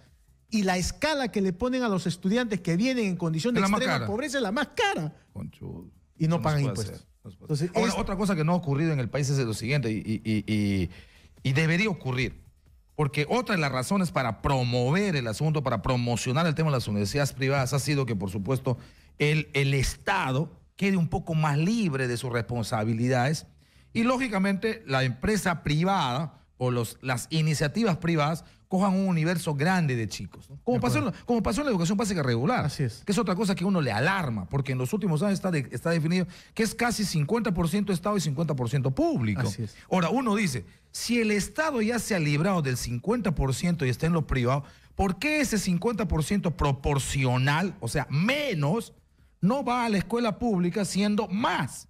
Porque ya no gasto 50%, está asumiendo ahora este señor que es el privado. Así es. Ok, entonces, eso menos debe ser más para la escuela pública. Debería ocurrir lo mismo en la universidad privada. Completamente de acuerdo. En la privada ya se han ido, no sé cuánto, ahí no manejo estadística, pero es enorme, es realmente grande. Creo que hay más universidades privadas que públicas. De las 140 y tantos... como 90 me parece que son. 95 son privadas. Entonces, porque eso significa que ya no estoy gastando en esos chicos. Efectivamente. En la salud pasa igual, yo no entiendo. Porque nos han vendido el cuento y nos han agarrado de papanatas a los peruanos. Porque cuando se ha impuesto el modelo, el razonamiento era ese. O sea, el Estado no es que va a lavarse las manos de la salud, sino que se va a quedar con los realmente pobres, porque los que están más en clase media y clase alta, esos se van a ir a los privados. Y a esos pobres, a estos les vamos a dar la mejor salud del mundo. Esa es la naturaleza. Nos han tonteado de la peor manera. Esa debería ser la naturaleza de la subsidiariedad. Nunca ha sido. Debería ser. Pero ¿qué pasa? El Estado renuncia a esa función de garantizar igualdad de oportunidad para todos. Si ya el sector privado te está generando la atención nos de un está colectivo, costando a los peruanos la educación. En nivel de igualdad de calidad gente. Tendríamos que empezar a trabajar desde el Estado. Y podrías, ¿por qué? Porque ya te está liberando, o sea, en la educación básica regular te está liberando del 50% de tu paquete. Lo que sí nos falta, Manuel, es la supervisión. Como paréntesis, por ejemplo, hemos estado en Huacho hoy día, en una sesión descentralizada de la Comisión de Educación, ¿no? Y hemos identificado, por ejemplo, en términos de logros de aprendizaje, mientras la escuela pública logra 47% de logros de aprendizaje en comprensión lectora, la escuela privada lo hace en 25%. Wow. Entonces, esta lógica también del marqueteo, cuidado con los padres de familia que terminamos siendo estafados también. Tiene que haber lo que tú estás diciendo, un mecanismo de fiscalización, de control, de supervisión. Y este es un jalón de orejas para el Ministerio de Educación. Una especie de SUNEDU en educación básica regular. Que fiscalice la calidad de la educación. Claro, y que haga, y que quizás no tenga necesariamente un perfil policíaco, sino promotor. Por ejemplo, un ranking anual en el que a mí como padre, ¿cómo no me va a gustar? El ranking anual de los colegios públicos, de los colegios privados en Lima, respecto a estos parámetros de rendimiento. Pero pensando, insisto, Manuel, pensando en la vida misma de los niños y las niñas. Nadie niega que la matemática y la comprensión lectora son herramientas fundamentales para la vida. Por ejemplo, eso que acabo de decir en Watch, un padre de familia, ¿cree que porque manda la educación privada a su hijo pagando en provincia 180, 200, 150, ya está seguro de que su hijo está bien? ¿Y en el colegio público está mejor? Exactamente. Esa información hay que darle. Hay que dársela. ¿Cómo está la escuela pública y la escuela privada en Ayacucho? ¿Cómo está la escuela pública y la escuela privada en Tacna? ¿Cómo está la escuela pública y la escuela privada en Tumbes? Porque muchos padres creen que porque paga sus 200 soles mensuales ya está ahí mejor. No, hijo, tú estás en un colegio privado, no estás mejor. Ese chiquito que se va al colegio nacional, ese está perdido, tú vas a ingresar mejor. Estamos más mentidos. Esta lógica de promover la inversión privada en el sector, en educación, no está mal. No. Pero lo que no está bien es dejar a libre albedrío. Entonces, la naturaleza de este proyecto de reforma constitucional tiene que ver con esa lógica. Es decir, está bien que tú puedas Pero no invertir. le doy mucho futuro. Tienen que pelear duro. Claro, por supuesto. Tienen que pelear duro. Y tiene que haber una presión social. Por eso es que queremos invitar a la comunidad que entre a la página web del Congreso, ingrese al proyecto 2366 y empiece a opinar si le parece justo o no que las universidades privadas, sacando este cliché de con o sin lucro, ¿no es cierto?, deben o no pagar impuestos. Nosotros estamos convencidos de que el Perú no está en condiciones de seguir generando más sistemas que le permitan reducir su capacidad de recaudación. Por eso vulnera los derechos de los niños. Prepárense para la campaña, porque la campaña va a tener un eje fundamental. Esto va a encarecer definitivamente las pensiones en las universidades. Y encarecer las pensiones significa que muchos chicos no puedan acceder a la universidad. Esta va a ser la lógica y a esa campaña hay que prepararse para responder. De acuerdo, pero no necesariamente va a generar eso, ¿no? Claro, o sea, la lógica de la campaña va a ser esa. Entonces subo las pensiones. Yo estoy seguro porque además hay un detalle. Te queda siempre la universidad pública. Y la verdad es que la universidad pública en el Perú, comparando con mucha privada, no anda mal. Exactamente. No anda mal. Al contrario, tiene un contexto social y de interpretación muchísimo más interesante que la universidad privada. Bueno, muy bien, congresista, muchas gracias. Muchas gracias, ha sido un gusto saludarla. Ha sido el congresista Edgar Ochoa, congresista de Nuevo Perú y miembro titular de la Comisión de Educación, Juventud y Deporte, hablando sobre este proyecto de ley que va a sacar más roncha. Te van a necesitar pisco, pero más acholado para cubrir roncha esto. Universidades privadas pagando impuestos. Pausa y volvemos. Ya regresamos con Manuel Rosas en Exitosa.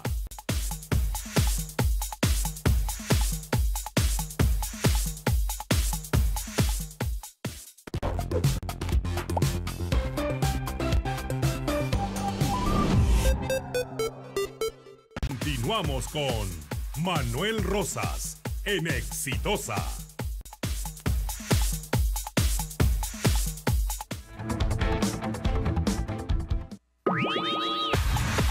Estamos ya a las 9 de la noche con 40 minutos, pero esta es la hora 9:40. Gracias por continuar con nosotros. Gracias por seguir con Exitosa, la multiplataforma informativa más grande del Perú. Estamos, por si acaso, en transmisión en vivo a través del Twitter, transmisión en vivo a través del Facebook, transmisión en vivo a través de nuestro canal en YouTube, como no, a través de más de 65 repetidoras en todo el Perú de la señal televisiva de Exitosa, en radio, por supuesto, y también todos los días en el diario Exitosa, que ha tenido hoy una portada, que ha tenido una portada exitosa. El pueblo no los quiere. Ahí está. Esto salió tempranito y la verdad es que ha sido tema de comentario durante todo el día. La encuesta que a pedido de Exitosa ha realizado CPI, donde se ve la caída más estrepitosa de Pedro Pablo Kuczynski. 14.8% de peruanos aprueban la gestión de Pedro Pablo Kuczynski. Probablemente la caída más dura de los últimos años. De presidentes hablo, de presidente. Ha sido tan pronunciado el golpe que me imagino Pedro Pablo Kuczynski debe estar evaluando seriamente qué hacer con su gobierno. Muy bien, cambio de tema, salgo de Lima y me voy inmediatamente hasta Huamanga. Voy a Ayacucho, ¿no, Omar? Ayacucho, a ver, Perú, vamos todos a Ayacucho. ¿Qué pasa en Ayacucho? Ayacucho, en el interior del país, ocurre que hay una denuncia. El regidor de la municipalidad, Iber Maraví, está advirtiendo sobre perjuicio de firmar convenio con empresa Málaga Constructores. Málaga, la empresa que está en el Club de la Construcción, ¿sí? Del señor Málaga que está prófugo, de él. Va a haber una empresa que está trabajando en Huamanga. Bueno, que nos explique mejor, por supuesto, el regidor de la comuna de Huamanga, Iber Maraví. Señor Maraví, ¿cómo está usted? Muy buenas noches, bienvenido. Buenas noches, Manuel, buenas noches a todo el Perú. Bueno, estos días en Huamanga son de fiesta, desde el 10 hasta el miércoles 14. Me imagino. Pero una linda fiesta, mucha visita, mucho colorido. Yo diría uno de los mejores carnavales del Perú. Claro, pero sin duda. Eso no nos, vamos reservándonos al carnaval, vamos reservándonos claro. al carnaval para el final. Vamos a cerrar bien la conversación. Esta parte feíta vamos dándola primero y luego vamos a los carnavales, ¿ya? Señor Maraví, dígame, ¿qué está ocurriendo en Huamanga con el tema de esta empresa de Málaga Constructores y que usted ha estado haciendo una advertencia y un pedido para que se tome en consideración? Cuénteme, ¿cuál es el asunto? Sí, Manuel, mire, en calidad de ciudadano, mi persona, conjuntamente con el ingeniero Juan Carlos Munaya, hemos hecho una investigación sobre este caso y como tú decías hace un momento, efectivamente Málaga Constructores, además que ha estado participando, como han dado cuenta medios de comunicación nacional, en 5 procesos a nivel nacional, procesos para construir obras, de los cuales su modus operandi ha sido justamente ofertar, o sea, la oferta económica más allá del 100% base, ¿no? Que lo dicen las propias bases, e incluso al 9%, ¿no? Por ejemplo, hay una obra que se ha hecho en Provías con el consorcio Obraín Huarte. Ya. El costo total ha sido 381 millones y más el 9% ha sido 33 millones más. Algo parecido está pasando en Huamanga en estos momentos con 2 hospitales. Se ha convocado a una licitación para construir, para mejorar la capacidad resolutiva de los hospitales de San Miguel y San Francisco, que están en la provincia de La Mar. Y en este caso, la convocatoria, Manuel, considera que el costo es de 157.322, o sea, 157.322.000 soles, ¿no es cierto? Pero ¿qué sucede? En la precalificación, para estos 2 hospitales, pasaron la constructora Málaga Hermanos junto con otra, Incot SAC, contratistas generales. Nosotros fuimos justamente a la evaluación, a la calificación, y observamos que solamente se presentó constructora Málaga, y ofertando el 109.54% del costo. O sea, ¿esto cuánto significa en soles, Manuel? Significa 15 millones, 3.459 soles. Para comenzar, es decir, están lanzando, pero que en el camino pueden encontrar más cosas, en el camino hay un adicional, en el camino variación, en el camino se cuestiona el tema del expediente, y ya sabemos lo de los adicionales, ¿verdad? Adicional, adenda 1, adenda 2, adenda 3, adenda 4, y eso que 257 millones más 15 millones, que terminan siendo en realidad 172 millones, fácil puede pasar a 220, 240, 250. Esa ha sido la experiencia de los IRSAS, la experiencia del Hospital Lorena en Cusco, la experiencia del metro, en fin, todo lo que se ha hecho en este país con Odebrecht, con las brasileras y también con el famoso Club de la Construcción, donde está la empresa Málaga. Claro, Manuel, y incluso antes, o sea, cuando se ha contratado a una empresa para la elaboración del expediente, también se presentó una sola empresa, esa es la que ganó, y ahora en este caso, para la ejecución de la obra, solo se presenta la constructora Málaga. Y como tú sabes, Manuel, cuando hay competencia, más bien las empresas suelen ofertar menos del precio base a efectos de ganarle al contendor, pero en este caso, Málaga Hermanos estaba seguro que iba solo. ¿Y por qué razón la segunda empresa no se presentó? ¿En qué etapa terminó, se descalificó, se retiró? ¿Qué pasó? Mira, Manuel, el gobernador regional de Ayacucho tiene la costumbre de vincularse con empresas que tienen serios problemas. La otra empresa es ICSA Sociedad Anónima, Ingenieros Civiles Contratistas Generales Sociedad Anónima, y tiene vínculos con Graña y Montero, con Odebrecht, que precisamente hace poco han estado presos y hay un grupo que ha salido libre. Entonces, fíjate, siendo estas empresas de mala reputación las que se han presentado en la precalificación, lo más probable es que se hayan puesto de acuerdo y le hayan dicho a la otra empresa, tú no te presentes y yo me mando pues con 109%, ¿no es cierto? Claro, la típica del Club de la Construcción, que ese era el acuerdo que tenían, ¿verdad? O sea, se distribuían las obras, se presentaban, aquí ganas tú, se concertaban sin ninguna duda de la manera más descarada, en la otra gano yo, en la siguiente gana el otro, y funcionaban como cárteles, ¿no? En realidad, en un nivel prácticamente de mafia, no prácticamente mafia, en un nivel de mafia, es lo que ha dicho el Ministerio Público en lo que está haciendo en la investigación que se establece, ¿no?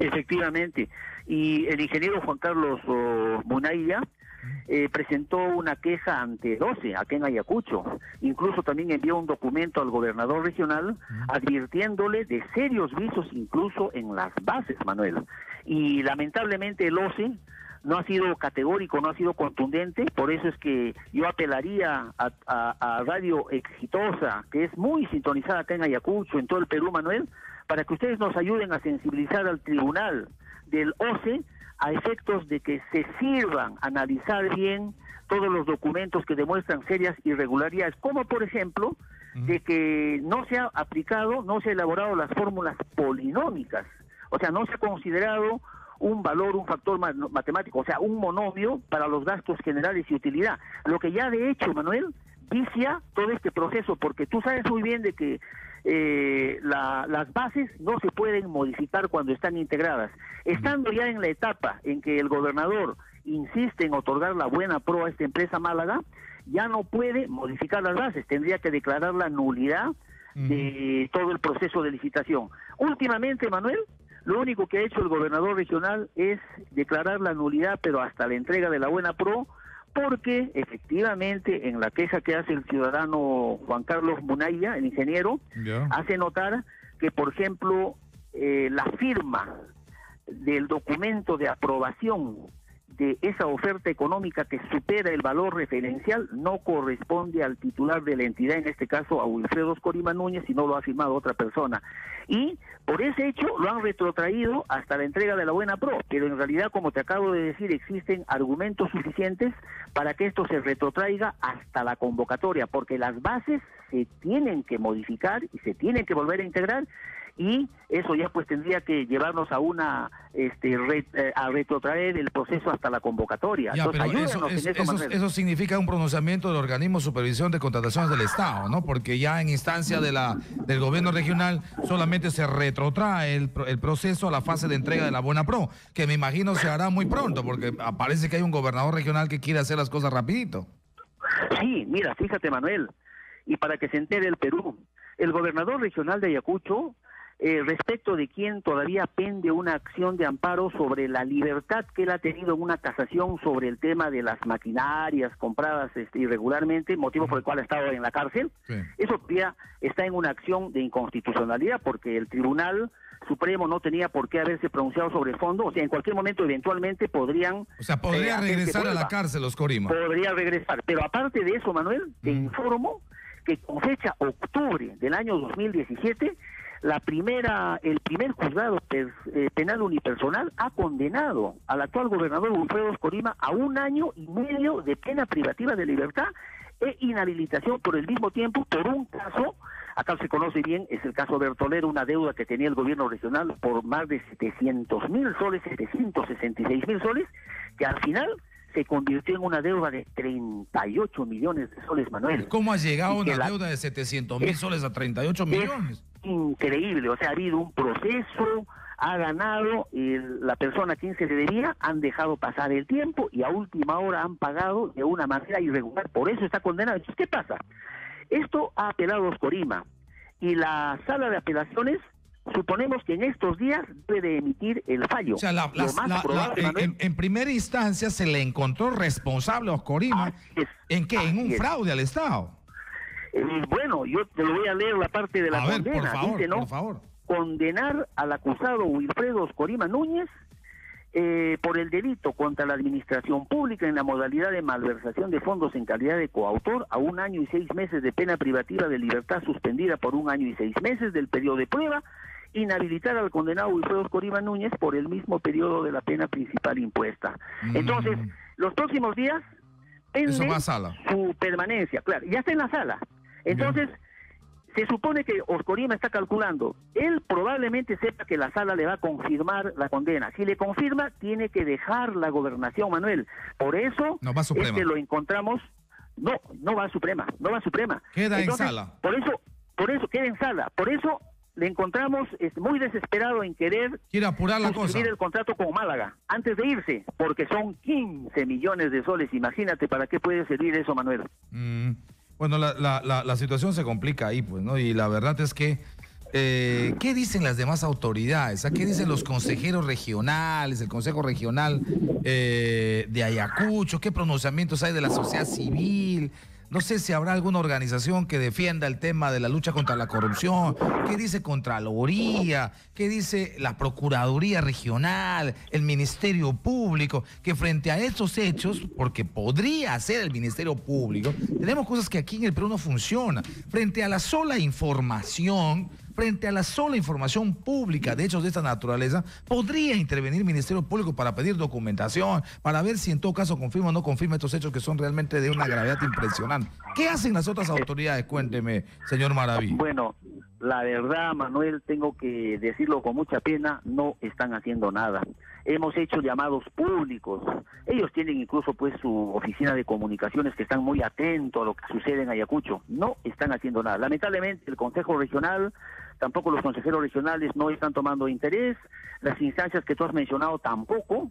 Por eso es que seguramente el señor Oscorima creerá que, bueno, puede seguir adelante en sus propósitos de afectar pues los fondos de esta manera que no se debe tolerar. En ese sentido, ojalá que en los próximos días, Manuel, las autoridades nacionales, porque ese es el tema, que Oscorima, mientras sepa que esta noticia en Ayacucho no trasciende a nivel nacional, por eso yo agradezco muchísimo a Radio Exitosa que hoy nos dan una tribuna para hacer público esto. Yo hago un llamado público en todo caso al OCE a nivel nacional, claro, al Ministerio Público, al Fiscal de la Nación, al gobierno, porque es el gobierno que representando al Estado va soltando los dineros de acuerdo a las necesidades, como en este caso para construir hospitales. Ya hemos tenido casos como Ancas, hemos tenido casos como Loreto, hemos tenido casos como Tumbes, hemos tenido casos como Pasco, hemos tenido casos como Ucayali, en el que de manera descarada había una, otra, y mientras quedaba en las regiones no pasaba nada. Mientras se manejaba con fiscalías y algunos en el Poder Judicial no pasaba absolutamente nada. Mientras se quedaba a nivel de Procuraduría, todo se dilataba y las autoridades hacían lo que les daba la gana. Solo cuando entraron a escenario nacional la cosa ha variado y por lo menos hemos tenido algunas órdenes de captura, entre ellos la del propio Oscorima, que en su momento pasó por cárcel. Así que ojalá esté escuchando la gente de OCE. Esto pasa en el Perú, en Ayacucho, esto pasa en Huamanga. Deberían chequear el tema. Hay denuncias. Revísenlo. Si no pasa nada, no pasa nada. Si es un exceso de celo del regidor Maraví o en este caso del señor Munaya, bueno, pues es un exceso de celo en buena hora. Pero pronúnciense, cojan los documentos, investiguen, abran procesos indagatorios, pidan documentos. ¿Por qué solamente hay una empresa? ¿Por qué se presenta ICSA que definitivamente juega en pared con otras más y se sube el 9%? Todo el mundo sabe para qué va el 9%, pues no me van a contar cuentos a mí. ¿Para qué va el 9%? ¿A dónde cree que va el 9%? ¿A dónde va el 9%? Usted sabe, yo sé, o se sabe.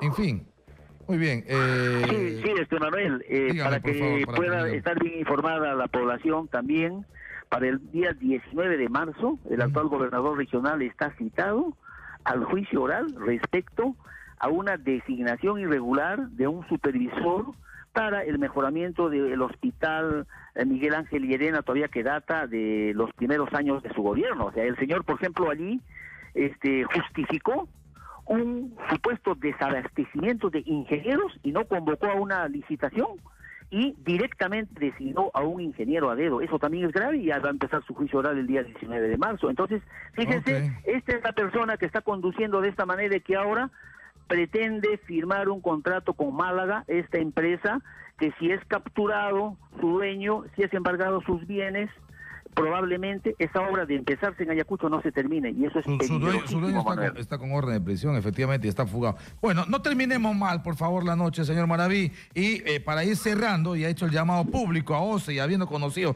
lo que desgraciadamente pasa en Ayacucho, por favor, háblenme ustedes de su carnaval, a ver si terminamos bien, a ver si podemos hacer una invitación, todavía nos quedan algunos días. La gente que pueda ir, vaya para Ayacucho para disfrutar, que es uno de los mejores carnavales, comparado con el lindo el carnaval cajamarquino, hermoso el carnaval riojano, precioso el carnaval de mi tierra en Iquitos también. Esa es la riqueza de este país, una fiesta que se celebra de mil maneras y todas bellas. Cuénteme cómo se vive el carnaval ahí, cómo se está viviendo. El carnaval en Ayacucho ha empezado... ¿Aló? Le estoy escuchando, señor Maraví, adelante. Sí, el día 10 de este mes, sábado, empezó con la entrada del Ño Carnavalón, nuestros hermosos carnavales en Ayacucho y acá en Huamanga. Esto va a durar hasta el día 14. Ahora estamos en el tercer día de los carnavales. Son más de 100 comparsas que pasean por todas las calles de Huamanga, varones, mujeres, cantando, tocando la guitarra, la tinja, la quena, y con cantos hermosos.